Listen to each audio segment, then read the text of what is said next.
A lot of people had negative views on the Wi-Fi here. I think since then it changed.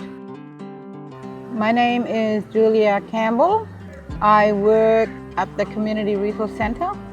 Hello, I'm Maggie, Captain, and I work with Julia at the Kalumburu Resource Centre. This week we was helping with Daniel and Julian doing a survey, how everybody uses their Wi-Fi and activate me and Optus in the community. Kalumburu was one of 12 First Nations communities visited annually from 2022 to 2024 as part of the Mapping the Digital Gap project. The team partnered with Kalumburu Aboriginal Corporation and local co-researchers Maggie Captain and Julia Campbell to measure changes in digital inclusion and access to connectivity in the community. So we had nearly 80 people doing the survey. A lot of people volunteered to do it and got good results back, saying they use the Wi-Fi more better now. Kalumburu has experienced very limited communication services until very recently. From the 90s onwards, residents primarily relied on public and home phones as well as satellite internet until mobile coverage was introduced in 2018.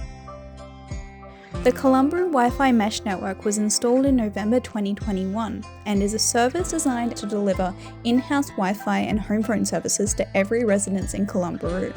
Initially, the service was constrained by low data caps and congestion, with residents paying for $3 1 gig vouchers at a time to reduce data use across the system. My name is Madeline Gallagher-Dan and I'm the CEO of Kalumburu Aboriginal Corporation. When you first arrived, we had only just gotten the Activate Me that basically goes into all the houses. Before, we only used to get a certain amount of data. So when those pins would run out or when we hit that limit, we couldn't get any more and had to wait maybe another week before it resurfaced itself. Just because we're in the remote community doesn't mean we have to live like that, you know. Pretty sure we're entitled to have good internet, good system, and it's important. The service was upgraded to SkyMaster Plus in 2022 with 2 more SkyMaster services, and then it was upgraded again in 2023 to SkyMaster Plus Premium with unlimited data, enabling the voucher system to be eliminated and Wi-Fi use free and unlimited for every household. Now, because it's free, it's just constant, so yeah, very good.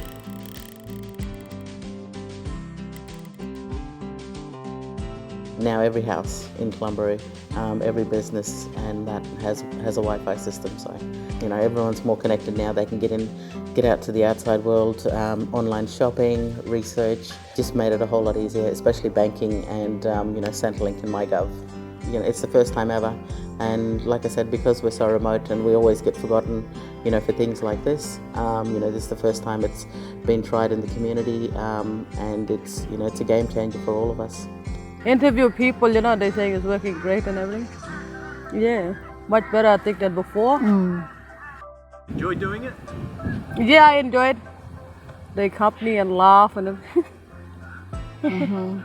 The partnership with RMIT for the digital mapping and the research part of it has been awesome. It's basically highlighted a lot of areas that majority of us wouldn't think of on a day-to-day basis. It also highlights the fact that the remoteness of Kalumburu and what is needed for these parts of the world, and what can be done, what needs to be improved, and and what still is a possibility. Because it's a remote community, you won't know what's happening in the community unless you do the survey. You need to know whether they're satisfied. If we don't have good connection with the internet, we don't know what's happening on our phone. If we don't have TV, it's good to check up. Just make sure everything gets maintained and looked after so we can have good internet and stuff.